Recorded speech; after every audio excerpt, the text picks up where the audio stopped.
Have you ever thought about how objects fall? Today we're going to delve into the fascinating world of terminal velocity. Now, I know it sounds like a complex concept, but trust me, by the end of this video, you'll have a solid understanding of what it's all about. So, what exactly is terminal velocity? Well, put simply, it's the maximum speed an object can reach when falling through a fluid like air or water. But why does this happen? Let's break it down. When an object falls, it's pulled downwards by gravity. However, as it accelerates, it encounters a force known as air resistance or drag. This force opposes the motion of the object, pushing upward against gravity.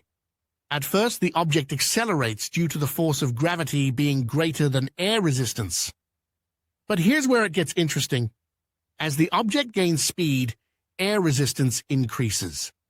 Eventually, the force of air resistance becomes equal to the force of gravity, pulling the object downwards.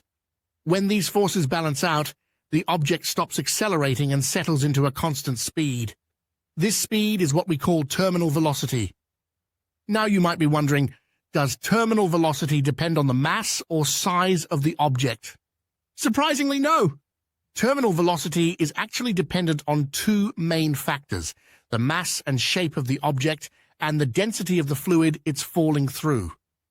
For example, a feather and a bowling ball have vastly different masses, but in a vacuum where there's no air resistance, they would fall at the same rate due to gravity.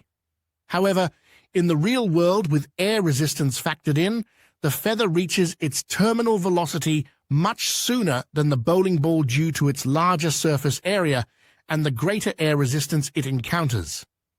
So, to summarize, terminal velocity is the maximum speed an object can reach when falling through a fluid, determined by a balance between gravity pulling the object downwards and air resistance pushing upwards.